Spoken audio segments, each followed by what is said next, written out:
오늘 룻기서 말씀을 가지고 사실 저희 교회는 룻기서 말씀을 많이 봤었거든요. 많이 봤지만 또 한 번 더 룻기서 말씀을 본문으로 해서 고난 속 달콤한 섭리란 제목으로 말씀을 증거하려고 합니다. 여러분, 우리는 인생을 살면서 영원히 깨고 싶지 않는 달콤한 시간을 보내기도 하지만 때로는 도망가고 싶을 정도로 너무나 힘들고 어려운 환난의 때를 경험할 때도 있습니다.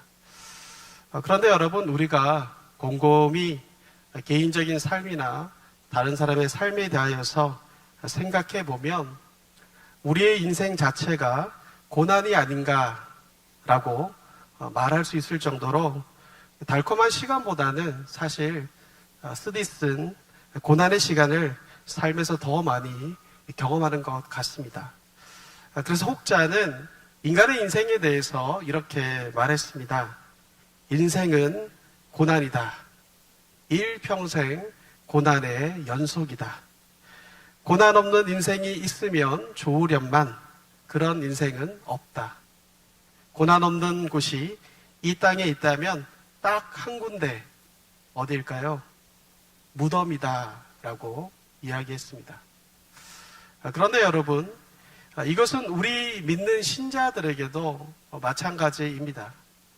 우리가 예수님을 몰랐을 때에도 우리에게 힘들고 어려운 일이 있었지만 예수를 믿고 난 후에도, 예수님을 알고 난 후에도 이것은 변하지가 않습니다. 여전히 우리 인생에는 때때로 칠흑과 같은 어둠의 시간이 찾아오고요. 또 폭풍과 몰아치는 것과 같은 고난의 시간이 어김없이 찾아올 때가 있습니다. 경제적인 어려움을 느낄 때가 있고요. 건강에 대한 어려움을 느낄 때가 있고, 가정 속의 어려움, 또 사람들과 관계 속에서 많은 어려움들을 정말 수많은 고통과 고난의 시간들이 우리 신자들에게도 어김없이 찾아옵니다. 이처럼 성도는 사실 고난이 면제된 사람들이 아닙니다. 우리는 그럴 때 하나님께 가끔씩은 배신감을 느끼기도 합니다. 아니, 하나님, 내가 주일 성수를 하고 하나님을 그렇게 충성되이 잘 섬겼는데 고작 내 인생 가운데 돌아오는 것이 이런 것입니까? 하나님, 내가 주님을 그렇게 사랑했는데 주님께서는 왜 나에게 이렇게 인생의 쓴 잔을 경험하게 하십니까? 하나님, 정말 살아계십니까? 라고 얘기할 때가 있죠. 혹시 저와 여러분들은 인생 속에서, 여러분의 삶에서 이런 불만을 토로한 적은 없으셨는지요? 이처럼 신자 또한 이 땅에서의 고난을 피하지는 못합니다. 신자는 고난이 면제된 사람들이 아니기 때문입니다. 그러나 여러분, 인생의 고난에 대해서 성도가 아닌 분 간에 결정적인 차이가 하나 있습니다. 비록 성도이든 성도가 아니든 고난은 피할 수 없지만 그것은 바로 고난이 찾아왔을 때 그 고난을 대하는 태도입니다. 예수님을 믿지 않는 사람들은 인생의 거센 파도가 찾아올 때 얼마든지 참 재수가 없다, 팔자가 사납다, 운이 없다 라고 말할 수 있습니다. 그러나 우리 믿는 신자들은 그렇게 해서는 안 됩니다. 왜냐하면 인생의 고난 속에서도 여전히 하나님은 일하고 계심을 신뢰하고 또 그것을 믿음으로 볼 수 있는 자들이 바로 믿는 신자들이기 때문입니다. 오늘 우리가 읽은 룻기서는요, 험한 고난의 파도로 인하여서 말 그대로 풍비박살난 한 가정의 이야기로 시작되고 있습니다. 때는 이스라엘의 역사 가운데 가장 죄악이 들끓었던 시대, 바로 사사시대입니다. 바로 그때에 성경은 유대 땅 베들레헴에 살고 있던 한 가문을 주목합니다. 그 가문은 엘리멜렉의 집안으로 가장인 엘리멜렉과 그의 부인 나오미와 그리고 두 아들 말론과 기련이 그 가족의 구성원이었습니다. 그들은 어디에서 살았냐면 베들레헴이라는 곳에 살았어요. 베들레헴에서 단란한 가정을 누리고 잘 살고 있었던 것 같습니다. 그러던 어느 날 그 가정 가운데 예상치 못한 고난, 첫 번째 고난이 그들 가운데 찾아옵니다. 1절에 이렇게 얘기하죠. 사사들이 치리하던 때에 그 땅에 흉년이 드니라 라고 얘기합니다. 시대를 얘기한 다음에 그들이 살고 있는 그 땅 가운데 흉년이 들었다, 기근이 들었다 라고 성경은 말하고 있습니다. 그 가정이 첫 번째 만났던 환난과 고난은 바로 흉년이었습니다. 곧 기근을 이야기하는 것이죠. 성경에 흉년에 관한 얘기가 사실 굉장히 많이 나옵니다. 그러나 분명 엘리멜렉의 가족에게는 이 흉년이란 것이 예상치 못한 고난이었을 겁니다. 왜냐하면 그들이 살고 있던 곳이 바로 떡집이란 뜻을 가지고 있는 베들레헴이기 때문입니다. 여러분, 과거에는요, 지역 이름을 정할 때 어떻게 정하냐면 그냥 지어지는 게 아니에요. 그냥 지어지는 게 아니고 반드시 그러한 지역명이 지어지고 붙여지는 이유가 있었습니다. 그렇다면 떡집이란 뜻의 베들레헴으로 그 지역의 이름이 지어진 이유가 무엇이었겠습니까? 당연히 그곳이 떡집처럼 먹을 것이 많고 부서있기 때문입니다. 실제로 베들레헴은 올리브와 아몬드, 포도 등 풍부한 농산물이 많기로 유명한 지역이었습니다. 그렇기 때문에 엘리멜렉과 이 나오미와 이 가족들은요, 베들레헴에 살면서 늘 그런 생각을 했을 거예요. 적어도 우리가 여기 베들레헴을 떠나지 않는 한, 적어도 우리가 베들레헴에 사는 한, 적어도 여기서 굶어 죽지는 않을 거야 라고 그들은 생각했을 겁니다. 왜냐하면 해마다 너무나 많은 먹을 것이 나오니까 그렇게 생각을 했겠죠. 그런데 웬걸 그들의 생각과 예상이 완전히 빗나가 버렸습니다. 그 풍요로운 땅, 떡집, 정말 많은 것이 먹을 수 있다라고 생각했던 그 떡집, 베들레헴에 기근이 찾아온 것입니다. 여러분, 엘리멜렉의 가족이 이렇게 예상치 못한 고난을 맞은 것처럼 우리의 삶에서도 이런 예상치 못한 뜻밖의 고난을 우리가 만날 때가 있습니다. 젊었을 때 고생해서 인생 가운데 어느 정도의 삶의 기반을 다졌는데, 그래서 이제는 먹고 살만하다라고 조금 안심했는데 어느 날 갑자기 속이 좀 불편한 거예요. 그래서 이 병원에 갔는데 시한부 선고를 받는 사람들도 있습니다. 경제적 지위적으로 정점인 위치에 있다가 한순간에 꼬꾸러지는 사람들도 있습니다.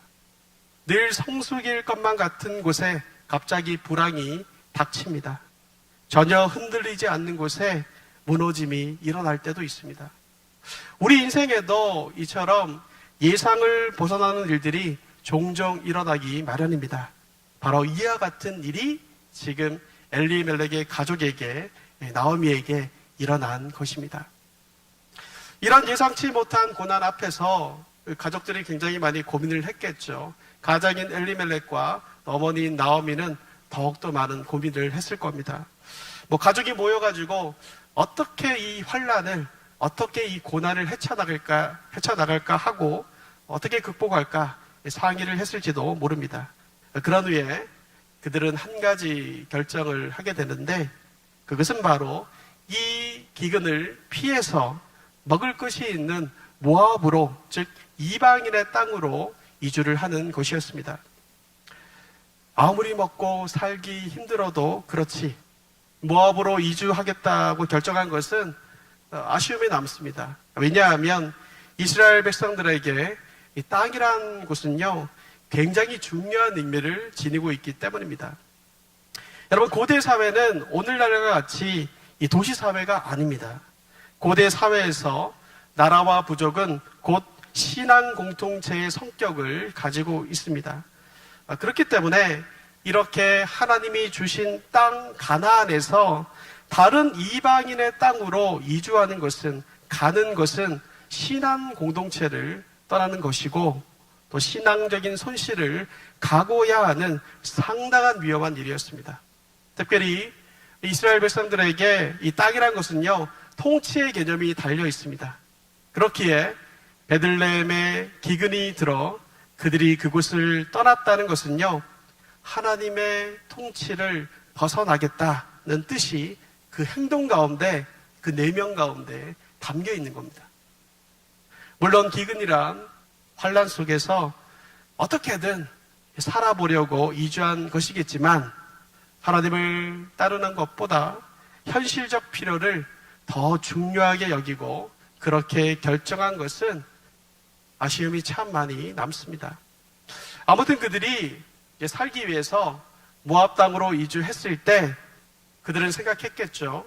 지금 먹고 살 걱정 때문에 모압 땅으로 이주했으니까 문제가 다 해결되었을 거다. 나는 이제 더 이상 굶어 죽지 않겠구나. 적어도 떠나온 베들레헴에서처럼 굶어 죽는 일은 없겠지라고 생각했을 겁니다. 그런데 모압 땅에 거한 지 어느 정도의 시간이 흘렀을 때 웬걸 다른 더 깊은, 더 큰 고난이 예상치 못하게 그 가정 가운데 찾아옵니다. 그 고난이 뭐죠? 두 번째 고난인데요. 바로 사랑하는 남편이었던 엘리멜렉이 하루아침에 죽은 것입니다. 엘리멜렉이 병으로 죽었는지 아니면 불의의 사고로 죽었는지 우리는 알 수 없습니다. 그러나 여러분, 이 배우자가 죽는다는 것은 인간의 인생에서 사실 만날 수 있는 가장 큰 아픔 중에 하나입니다. 제가 사실 이걸 실제로 목격을 했잖아요. 저희 아버지는 일찍 돌아가셨기 때문에 저희 어머니가 이제 아버지가 돌아가신 걸 제가 직접 옆에서 봤는데 한 몇 년 정도를 사실 정상적인 생활을 하실 수 없었어요. 그러니까 그만큼 내가 사랑하는 배우자가 한순간에 세상을 떠난다는 것은 남아있는 배우자에게 굉장히 큰 아픔을 줄 수 있는 사건입니다. 이런 상황에서는 어떤 말로도 사실 나오미를 위로할 수 없습니다. 또한 이방인의 땅에서 가장이잖아요. 엘리멜렉이 죽었다는 것은 당시 가정으로서도 최악의 상황입니다. 그 가정이 밑바닥에 이르렀다는 것을 의미하기 때문입니다. 하지만 나오미는 충격이 컸겠죠. 또 아팠겠죠. 그러나 그런 상황에서도 남아있는 두 아들을 악착같이 키웠던 것 같습니다. 그리고 두 아들을 모압 여인인 오르바와 룻에게 장가를 보냈습니다. 비록 여인의 땅에서 이방 여인들에게 장가를 보냈지만 절망 가운데 있었던 나오미는 오랜만에 자신의 사랑하는 두 아들을 장가를 보내면서 잠시 행복을 느꼈을지도 모릅니다. 어두운 가정 가운데, 그런 상황 가운데 한 줄기의 빛이 그녀의 인생 가운데 찾아오는 듯 했습니다. 그런데 모압에 10년 정도 거주했을 때 나오미에게 또 예상치 못한 세 번째 고난이 닥쳐오죠. 오늘 본문 5절 말씀에 보면 이렇게 얘기하고 있습니다. 말론과 기럨 두 사람이 다 죽고 그 여인은 두 아들과 남편의 뒤에 남았더라 라고 얘기합니다. 이제는 되었다 싶었는데 남편이 죽고 나서 그래도 고생하면서 아들을 잘 키워가지고 장가까지 보내면서 이제는 좀 살만하지 않을까 싶었는데 또 이 고난의 화살이 나오미의 심장을 관통하고 있습니다. 남편도 잃었는데 이제는 사랑하는 아들 하나도 아니고 둘을 모두 다 잃어버리고 말았습니다. 남편을 떠나 보내는 것도 굉장히 큰 아픔이지만 사실 부모에게 자식이 자신들보다 먼저 세상을 떠난다는 것은 정말 뼈가 시린 아픔일 겁니다. 남편이 죽었을 때에 더 이상 내 인생에서 내려갈 곳은 없다. 밑바닥은 칠 곳은 없다라고 생각했는데 그게 끝이 아니었습니다. 나오미의 인생을 보니 바닥 밑에 또 바닥이 있었던 거예요. 이런 바닥까지 떨어진 이 절망의 순간에 나오미의 심정이 어떠했을까요? 나오미의 마음이 어떠했을까요? 아, 하나님, 이거 너무 심한 거 아닙니까? 아, 하나님, 저에게 도대체 왜 이러시는 겁니까? 라는 소리가 절로 나오지 않았을까요? 룻기는 이렇게 한 가정의 심각한 고난이 찾아온 비극적인 내용으로 이렇게 시작하고 있습니다. 우리가 방금 룻기서 1장 1절에서 5절을 보았듯이 이 이야기만 보면 사실 인간적으로 봤을 때도 하나님이 너무하신다라고 생각이 들 만큼 너무나도 절망적인 상황입니다. 더더욱 절망적인 것은요, 1절부터 5절까지의 내용을 보면 하나님이 그 안에서 잘 보여지지 않는다는 거예요. 엘리멜렉의 가족의 희망이 절망으로, 그리고 멋진 계획과 꿈이 좌절로 찾아왔을 때 하나님은 그 가족에게 아무런 관심도 두지 않으시는 것 같고 잠시 휴가를 가셨는지 그곳에 계시지 않는 것처럼 느껴집니다. 고통이라는 거대한 소용돌이로 인하여서 파괴된 한 가정 안에서 짙은 어둠과 탄식만 우리 가운데 보여집니다. 그런데 여러분, 정말 그랬을까요? 그때 하나님은 침묵하시고 방관하시고 뒷짐을 지고 계시면서 아무런 일도 하시지 않았던 걸까요? 그렇지 않습니다. 하나님은 인간이 보기에 한 가정에 벌어지고 있는 최악의 상황 속에서도 여전히 일하셨음을 룻기서는 증거하고 있습니다. 그것을 우리가 어떻게 알 수 있는가? 룻기서는 이 한 가정 가운데 닥쳐왔던 어마어마한 심각한 고난으로 시작하지만, 그리고 이 앞부분만 우리가 보면 계속 그 가정 가운데 절망의 그늘만 있어 보이지만, 시간이 흘러 1장을 지나서 2장을 지나서 3장을 지나 4장으로 가보면 우린 이 가정에 어떤 일이 일어났는지를 목격하면서 우리는 깜짝 놀라게 됩니다. 그 가정에 어떠한 일이 일어났습니까? 룻기서 4장 13절을 보면 이렇게 얘기합니다. 이에 보아스가 룻을 맞이하여 아내로 삼고 그에게 들어갔더니 여호와께서 그에게 임신하게 하심으로 그가 아들을 낳은지라 라고 얘기합니다. 여기서 룻은요, 나오미의 모함 여인 며느리인데 그녀 또한 남편의 죽음이라는 쓴 고난을 맛본 자입니다. 그런데 그녀에게 어떤 일이 일어났다라고 성경은 얘기합니까? 베들레헴에서 기업 물을 자인 보아스가 나타나서 그녀와 혼인을 하고 아이를 갖게 되었다라고 얘기합니다. 이러한 사건은요, 사실 우리가 1장 1절에서 5절만 읽었을 때에는 사실은 생각할 수 없는 사건이에요. 상상조차 할 수가 없는 일이었습니다. 왜냐하면 엘리멜렉 가문의 모든 남자가 다 죽었고 더 이상 대를 물을 수 있는 자가 희박했기 때문입니다. 더구나 룻은요, 같은 이스라엘 민족 여인이 아니잖아요. 모압이라는 이방 여인이 아닙니까? 우리가 신명기에서 확인한 것처럼 모압 사람은요, 여호와의 총회에 들어올 수도 없는 그런 자들이었습니다. 그런 이방 여인에게 장가를 들어 기업을 물은다는 것은요, 사실은 굉장히 부담스러운 일이었을 겁니다. 그럼에도 이러한 일이 일어났다라는 것은 한마디로 말하면 고난 가운데 있었던 그들의 인생 가운데, 그 가족 가운데 대반전이 일어났다라고 볼 수가 있는 것입니다. 그런데 더 놀라운 것은요, 여기서 끝나는 게 아니죠. 그 가문에 태어난 그 아들이 보통 아들이 아니었다라는 겁니다. 4장 17절입니다. 그의 이웃 여인들이 그에게 이름을 지어주되 나오미에게 아들이 태어났다 하여 그의 이름을 오벳이라 하였는데 그는 누구의 아버지죠? 다윗의 아버지인 이새의 아버지였더라 라고 얘기합니다.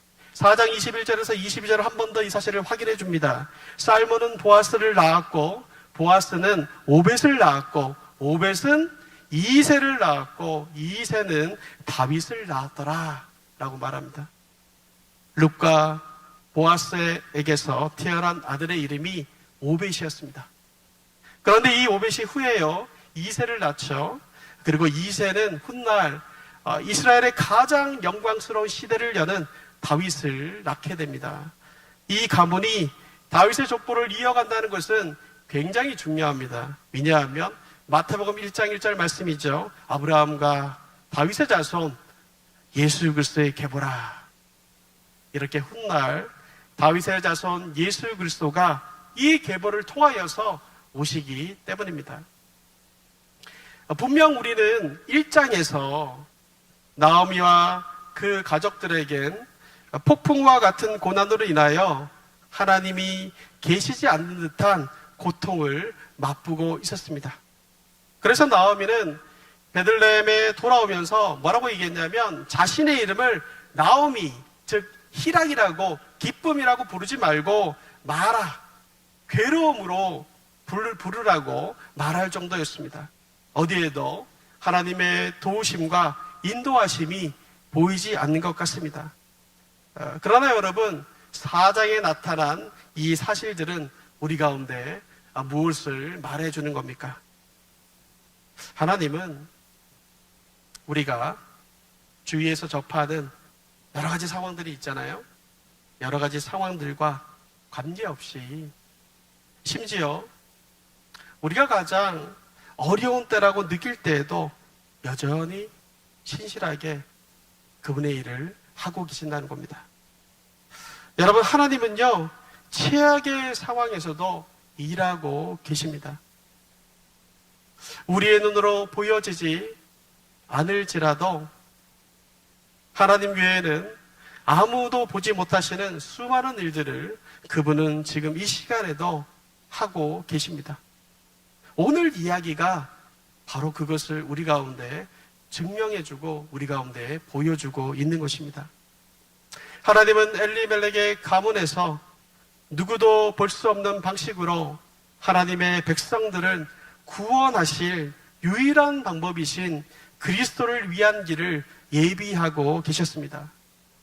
이처럼 룻기는 인생의 쓰디쓴 경험 속에서 은밀하고도 신비롭게 일하시는 하나님의 손길을 우리 가운데 잘 보여주고 있으며 그렇기에 우리의 인생에서도 맞이하는 최악의 순간들도 결코 헛된 시간이 아님을 우리 가운데 깨우쳐주고 있습니다. 우린 여기서 우리에게 인생의 고난과 환난이 찾아올 때 정말 어려운 일들이 찾아올 때 우리 하나님을 믿는 신자의 자세는 어떠해야 하는지에 대해서 귀한 교훈을 얻습니다. 전 두 가지를 얘기하고 싶습니다. 첫 번째는요, 여러분 우리 인생은요 우리의 기대나 우리의 소원과 다르게 흘러갈 때가 훨씬 더 많습니다. 그래서 우리는 매번 우리의 삶에서 고통을 느끼고 어려움을 느낄 때가 많습니다. 그럼에도 우리가 한 가지 확실하게 붙들어야 할 것이 있습니다.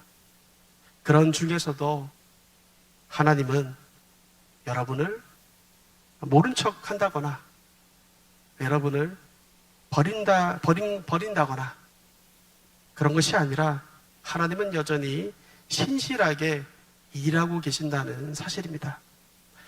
때로는 우리의 삶에서 인간적인 기대가 모두 사라질 때가 있습니다. 그러나 그때에도 하나님은 여전히 일하고 계십니다. 지금 당장 우리 눈에는 캄캄한 어둠밖에 보이지 않지만, 그래서 하나님이 어디 계시냐고 묻고 또 우리가 물을 수 있지만, 바로 거기에 하나님은 일하고 계십니다.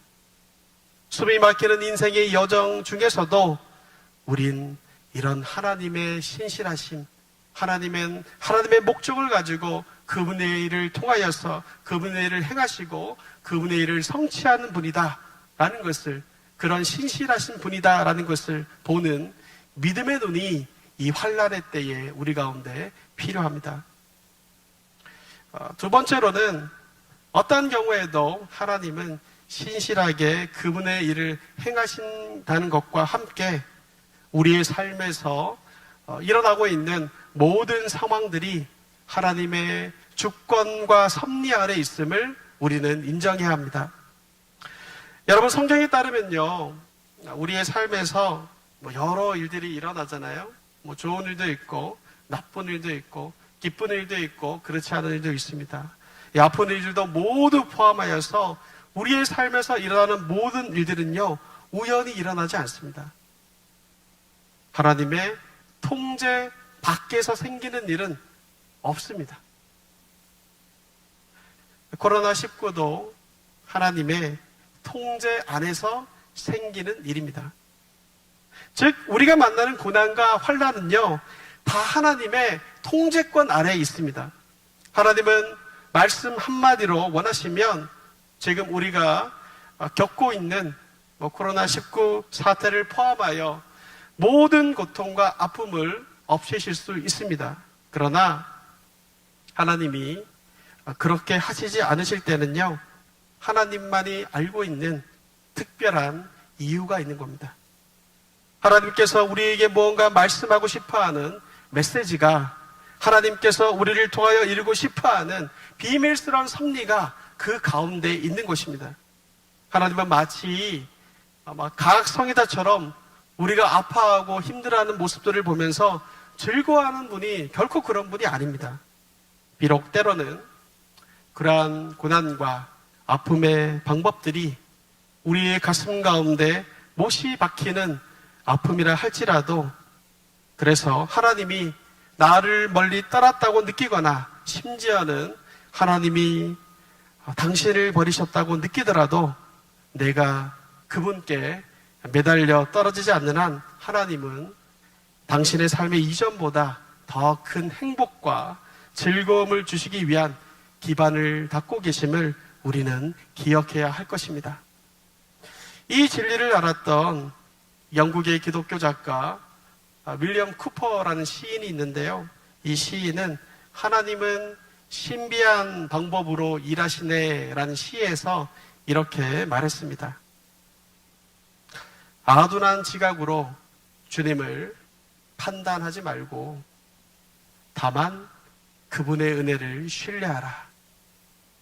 잔뜩 찌푸린 섭리 뒤에 미소 가득히 그분은 숨어 계시네 라고 그는 얘기했습니다. 지난 3월부터 이전에는 우리가 경험하지 못했고 또 상상할 수도 없는 힘든 상황을 우리는 지금 접하고 있습니다.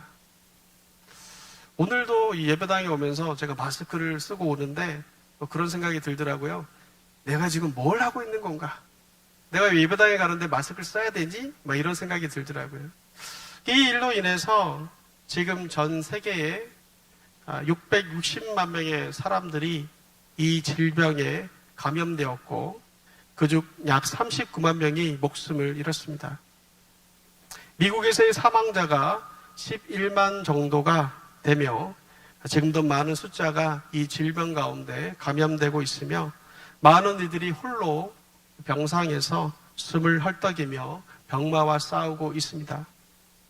수많은 이들이 하루아침에 평생 이뤄오던 직장을 그만두어야 했습니다. 비즈니스를 하시는 분들은, 많은 분들은 한 달 렌트비도 감당할 수 없는 경제적인 어려움을 토로하고 있습니다. 나이가 많으신 분들은 밖에 나가는 것이 목숨을 걸고 나가야 하는 상황이 되어버렸고, 아이들은 학교에 가지 못하고 졸업식과 입학식도 제대로 하지 못하는 특별한 상황을 우리는 경험하고 있습니다. 코로나19로 인해서 이 몇 달 사이에 세상이 뒤바뀌어 버렸습니다. 교회도 마찬가지죠. 함께 모여 예배를 드리지 못한 지가 3개월이 되었습니다. 주 안에서 함께 만나 깊은 교제를 나누지 못한 지도 시간이 꽤 흘렀습니다. 더욱더 암울한 것은요, 이러한 상황이 언제 끝날지를 아무도 알 수 없다는 겁니다. 우린 지금 이처럼 개인적으로, 공동체적으로 굉장히 힘든 환란의 시간을 함께 겪고 있습니다. 이런 때에 우리에게 문득 이런 생각이 들 수 있습니다. 하나님이 정말 살아계시는가? 하나님이 정말 일하고 계신 건 맞나? 하나님이 정말 이 모든 상황을 다스리고 계시는가? 라는 생각을 가질 수 있습니다. 그러나 오늘 이 룻기의 이야기는 그런 우리들에게 이렇게 말합니다. 의심하지 마라. 내가 온 우주 만물을 다스리시는 하나님이심을 알지 못하느냐. 너희들이 이 상황을 이해할 수 없고 보지 못할지라도 나는 너희가 보지 못하는 방식으로 여전히 나의 일을 하고 있다. 고난에서 눈을 떼어 나의 일하심을 믿음으로 바라보아라 라고 말입니다. 말씀을 준비하면서 제 인생에서 가장 힘들고 어려웠던 고난의 때, 환난의 때가 언제였는지를 떠올려 보았습니다. 제가 예전에 한번 말씀을 드린 적이 있는데, 제가 만으로 15살 때 아버지가 갑자기 교통사고로 돌아가셨거든요. 하루아침에 돌아가셨어요. 예상치도 못하고 그날 당일 아침에 저를 학교에 데려다 주셨는데 만날 수가 없었어요. 그 다음부터는. 그 사건이 사실 제 인생에 있어서는 가장 힘들고 외롭고 어려웠을 때가 아니었나 생각이 듭니다. 아버지가 돌아가시기 전에 저의 신앙의 상태를 말씀드리면, 저는 모태신앙이거든요. 교회를 어릴 때부터 다녔습니다. 저의 신앙의 상태를 잠깐 말씀드리면, 저는 교회를 가는 것을 굉장히 좋아하는 아이였습니다. 똑바로 들으셔야 되는데 예수님이 아니라 교회를 좋아했습니다. 이 말이 무슨 뜻인가 하면, 그냥 교회에 나가가지고요, 친구들 만나고 친구들과 놀고 노래 부르고 막 그런 거를 굉장히 어울리는 것을 굉장히 즐겨하고 좋아하는 아이였습니다. 그때 당시에 저는 예수님이 누구신지 별로 관심이 없었습니다. 하나님이 나의 인생 가운데 어떠한 분이신지에 대해서 관심도 없고, 삶의 목적이 무엇인지에 대해서도 별로 관심이 없었습니다. 그냥 교회 가면 친구들이 있고 재밌는 게 있고 같이 노는 게 좋아가지고 교회를 열심히 나갔습니다. 그러니까 하나님은 그때 당시에 저에게 어떠한 분이었냐면, 그냥 막연하게 나의 인생 가운데 좀 도움이 되는 분, 살아가는 분 정도로 저는 생각을 했었습니다. 그러던 중에 아버지가 갑자기 딱 돌아가신 거예요. 하루아침에 저는 애비 없는 자식이 되고 말았습니다. 하나님이 얼마나 원망스럽던지요. 그 전에는 하나님과 교제를 하나도 안 해놓고 나쁜 일이 생기니까 하나님부터 원망이 들더라고요. 하나님이 얼마나 원망스럽든지 저는 하나님께 대들고 따졌습니다. 하나님, 왜 저에게 이런 고난을 주십니까? 하나님은 사랑의 하나님이라고 내가 배웠던 것 같은데 왜 저에게 이런 아픔을 주십니까? 라고 얘기했고, 그리고 이렇게 마음 가운데 결심하면서 하나님께 선포했습니다. 저는 이 순간부터 당신과의 관계를 끊겠습니다. 당장은 어머니의 눈치 때문에 교회를 떠날 수 없지만, 제가 대학만 가보십시오. 당신과 영원히 빠이빠이입니다. 이런 식으로 얘기하면서 얘기했던 적이 있습니다. 몇 년이 지난 다음에 대학에 진학을 했습니다. 제가 하나님을 떠났을까요? 못 떠났을까요? 떠났으면 이 자리에 없었겠죠. 못 떠났습니다. 제가 그분하고 절연하고 싶다고 해서 그렇게 되는 게 아니더라고요. 하나님은 제 손을 붙잡고 절대로 놔주지 않으셨습니다. 대학만 가면 내 스스로가 의지적으로 하나님을 떠나겠다라고 호언장담했는데 오히려 대학에 가서요, 제 인생 가운데 대반전이 일어났습니다. 진짜 하나님을 거기서 만난 것입니다. 하나님이 어떠한 분이신지, 예수님께서 나를 위해 어떻게 돌아가셨는지, 주님으로 인해 내가 새 생명을 얻었다는 사실을 그때 알았어요. 그때 알게 되었고, 길이요 진리 되시는 인생의 참 목적 되시는 하나님을 저는 만날 수 있었습니다. 그런데 어느 순간 시간이 흐른 다음에 이런 생각이 들었고 이런 깨달음이 딱 들었어요. 어떤 깨달음이냐면, 저희 인생 가운데 이런 놀라운 일이 어떻게 이런 놀라운 일들이 일어날 수 있었을까라고 생각을 해보았습니다. 되돌아보니까 아버지의 죽음이 저희 인생 가운데 터닝 포인트가 된 것 같더라고요. 아버지의 죽음이란 어떤 아픔이 있었기 때문에 그것이 가능한 일이었다라고 생각이 들었고, 그런 깨달음을 하나님이 주셨습니다. 물론 아버지께서 남들보다 일찍 돌아가신 것 그 자체는요, 사실 너무나 가슴이 아프고 아쉬운 일입니다. 그러나 그때 그 고난과 환난이 없었다면 저는 제 인생에 대하여서, 하나님에 대하여서 진지하게 생각해 보지 않았을 것 같습니다.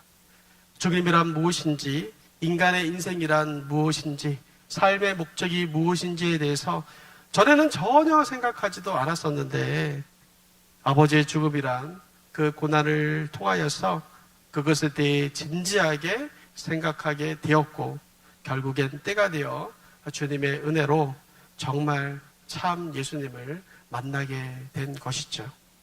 이런 면에서 볼 때 비록 아버지의 죽음은 저에게 마치 나오미처럼 쓰디쓴 아픔과 정말 큰 고통이었지만, 주님은 그 순간에서도 여전히 일하셨고 저 인생 가운데 선한 주님의 섭리를 이루어 가셨음을 인정하게 됩니다.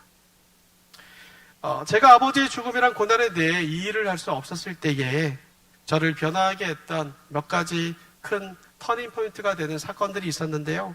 그중 하나가 어떤 시를 보고, 더 정확하게 말하면 그 시를 가사로해서 만든 찬양을 제가 보면서 아버지의 죽음이 하나님의 섭리 가운데 일어난 일이다라고 인정할 수가 있었습니다. 제가 그 찬양의 가사를 여러분과 함께 나누고 오늘 말씀을 마치려고 합니다. 옛날 찬양이에요, 사실. A.M. 오버톤이라는 사람이 지은 시고요. 제목은 하나님은 실수하지 않으신다네입니다. 시가 이렇습니다. 내용이: 내가 걷는 이 길이 설령 굽어도는 수가 있어도 내 심장이 울렁이고 가슴 아파도 마음속으로 여전히 기뻐하는 까닭은 하나님은 실수하지 않으심일세.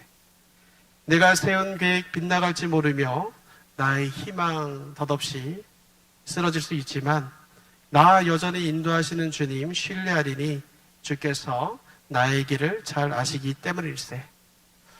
어두운 밤 어둠이 깊어 날이 다시는 밝지 않을 것 같아 보여도 내 신앙 부여잡고 주님께 모든 것 맡기리니 하나님은 실수하지 않으심일세.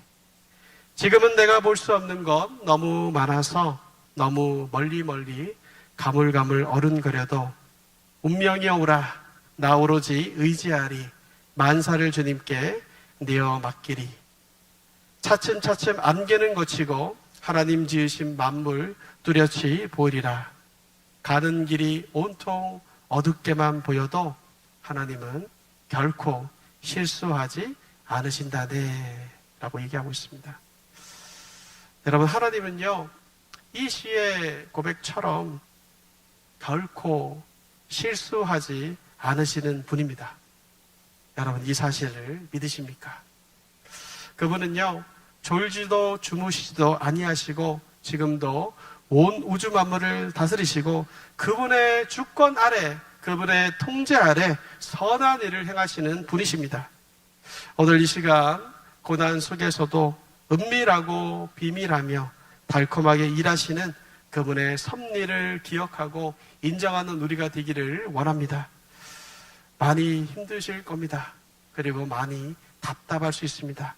그러나 여러분, 이 모든 것은 하나님의 주권 아래 있는 것이며 하나님의 통제 아래 있는 것이며 또한 하나님께서 여전히 이 상황 속에서도 일하고 계심을 믿는 우리가 되기를 원합니다.